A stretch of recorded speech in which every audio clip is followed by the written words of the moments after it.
Everyone, welcome to study with Chitralekha. आज है 31 अक्टूबर और हम लोग कर रहे हैं डेली करंट अफेयर्स के टॉप 10 क्वेश्चंस। तो चलिए हम लोग अपनी क्लास को शुरू करते हैं। आज का जो पहला क्वेश्चन है वो है, हाल ही में भारत और किस देश के बीच काजिंद 2023 एक्सरसाइज आयोजित की गई है। ठीक है, तो काजिंद 2023 जिस देश के साथ किया है अभी भारत ने, उसका नाम है Kazakhstan. Option number A correct option हो जाएगा। ठीक है, और इसको जो है काजिन 2023 में ये एक्सरसाइज हुई है। इसका आयोजन हर साल होता है और इसका एक दूसरा भी नाम है जिससे कि प्रबल दोस्ती अभ्यास भी कहते हैं। क्या कहते हैं? प्रबल दोस्ती अभ्यास। ठीक है, ये बात भी ध्यान रखिएगा। और इस एक्सरसाइज में जो है भारतीय सेना और वायुसेना दोनों ने हिस्सा लिया है। ठीक है, भारत की डोगरा रेजिमेंट जो है उन्होंने इसमें हिस्सा लिया है। अच्छा, अब बात कर लेते हैं कजाकिस्तान की। तो कजाकिस्तान की जो कैपिटल है वो है अस्ताना। ठीक है, और जो कजाकिस्तान है वो विश्व का सबसे बड़ा लैंडलॉक देश है। लैंडलॉक देश वो होता है जिसके चारों तरफ ज़मीन ही होती है। ठीक है, कोई भी वाटर बॉडी जैसे कि समुद्र या फिर सागर नहीं होते हैं। तो सबसे बड़ा लैंडलॉक्ड देश कौन है, जिसे स्थल अवरुद्ध देश कहा जाता है? स्थल अवरुद्ध देश कौन है? कजाकिस्तान है। ये एक ज्योग्राफी का क्वेश्चन बनता है यहाँ से, उसको ध्यान रखिएगा। नेक्स्ट क्वेश्चन की तरफ बढ़ते हैं। हाल ही में अपशिष्ट से कला, स्क्रैप से मूर्ति कला प्रदर्शनी का आयोजन कहाँ पर किया गया है? तो इस क्वेश्चन का आंसर जो है वो है न्यू दिल्ली। न्यू दिल्ली में संस्कृति मंत्रालय के द्वारा ललित कला एकेडमी में ये अपशिष्ट से कला, स्क्रैप से मूर्ति कला, ये जो प्रदर्शनी है इसका शीर्षक रखा गया है, इसका आयोजन किया गया है। Option number B correct option हो जाएगा। नेक्स्ट क्वेश्चन करते हैं हम लोग, क्वेश्चन नंबर 3। हाल ही में पीएम नरेंद्र मोदी ने राम भद्राचार्य जी की पुस्तक का विमोचन किया है। उस पुस्तक का नाम बताना है हमें। तो इनकी 3 पुस्तकें हैं जिनका कि अभी नरेंद्र मोदी जी ने विमोचन किया है। उनमें से एक का नाम है पाणिनि अष्टाध्यायी भाष्य।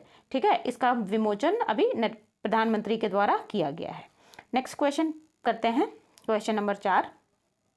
हाल ही में एसबीआई ने किसे अपना ब्रांड एम्बेसडर बनाया है?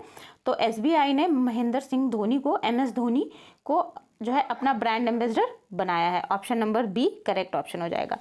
और दोस्तों, अगर आप लोगों ने चैनल को अभी तक सब्सक्राइब नहीं किया है तो चैनल को सब्सक्राइब कर लीजिए और बेल आइकन प्रेस करके नोटिफिकेशंस में ऑल कर दीजिएगा, जिससे कि आने वाले सभी वीडियोस की जानकारी आपके पास सबसे पहले पहुंचेगी। यदि वीडियो पसंद आएगा तो लाइक और शेयर भी कर दीजिएगा। ठीक है, बढ़ते हैं अगले क्वेश्चन की तरफ। हाल ही में भारत के भूख परियोजना, ये भूख परियोजना नहीं होना चाहिए, यहाँ पे हंगर प्रोजेक्ट ही होना चाहिए। जैसा कि ये देख सकते हैं आप लोग, यहाँ पे लिखा हुआ है हंगर प्रोजेक्ट में किस देश ने समर्थन किया है? तो हंगर प्रोजेक्ट में जिस देश ने समर्थन किया है उसका नाम है नॉर्वे। और नॉर्वे को जो है उगते सूरज का देश भी कहा जाता है। यहाँ पे आधी रात उगने वाले सूरज का देश भी कहा जाता है। ये बात आप लोग ध्यान रखिएगा। ठीक है, देखते हैं अब क्वेश्चन नंबर 6। क्वेश्चन नंबर 6 है, हाल ही में किसने रग्बी वर्ल्ड कप 2023 का खिताब, यहाँ पे खिताब कर लीजिएगा, ये एक मात्रा लगेगी, खिताब जीता है? ठीक है, तो जिसने रग्बी 2023 जीता है उस देश का नाम है साउथ अफ्रीका। दक्षिण अफ्रीका ने रग्बी 2023 वर्ल्ड कप जीता है। ठीक है, बढ़ते हैं नेक्स्ट क्वेश्चन की तरफ। हाल ही में FATF की ग्रे लिस्ट से किसको निकाला गया है?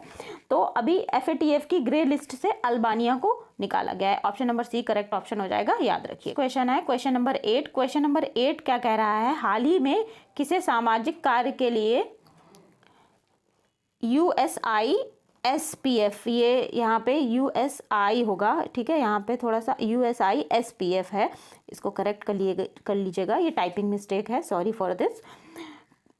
हाल ही में किसे सामाजिक कार्य के लिए, या फिर आप इसको ऐसे भी कह सकते हो परोपकार के लिए, ठीक है, इस तरह से भी क्वेश्चन पूछा जा सकता है, परोपकार के लिए USISPF वैश्विक नेतृत्व पुरस्कार मिला है।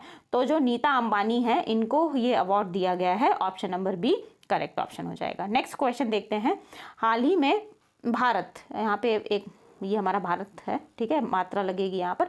हाल ही में भारत में कहाँ कैंसर की दर सबसे ज़्यादा बढ़ रही है? अभी एक डेटा लॉन्च किया गया है, उसमें कैंसर की ज़्यादा ये दर है, ठीक है, डर नहीं है, दर सबसे ज़्यादा बढ़ी हुई सामने आई है, अधिक रही है।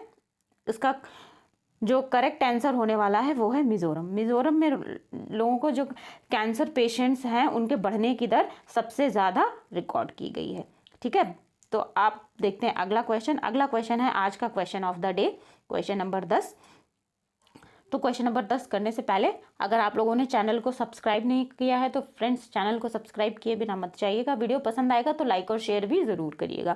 क्वेश्चन ऑफ द डे करते हैं। कमेंट सेक्शन में आप लोग मुझे बताइएगा किस किस को ये आंसर इस क्वेश्चन का आता है, और जिनको नहीं आता है उनके लिए हम अभी डिस्कस करने वाले हैं। ठीक है, तो चलिए हम आपका क्वेश्चन ऑफ द डे देखते हैं। तो ये जो क्वेश्चन है, हाल ही में वर्ल्ड स्ट्रोक्स डे कब मनाया गया है? वर्ल्ड स्ट्रोक्स डे जो है 29 अक्टूबर को मनाया जाता है, 29 अक्टूबर को अभी मनाया गया। और इसकी हम थीम देख लेते हैं। थीम क्या थी? तो थीम थी टुगेदर, इसको हम यहाँ पे ऐसे लिखते हैं, टुगेदर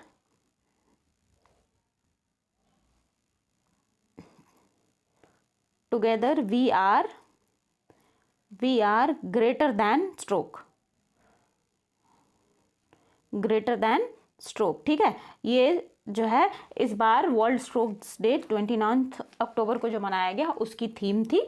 और स्ट्रोक्स जो बहुत ज़्यादा स्ट्रोक्स के केसेस पूरे विश्व में बढ़ रहे हैं उन पे जागरूकता फैलाने के लिए, लोगों को उसके प्रति जागरूक बनाने के लिए ये वर्ल्ड स्ट्रोक डे मनाया जाता है। और इसकी थीम थी together we are greater than stroke. ठीक है, ये वाली थीम थी।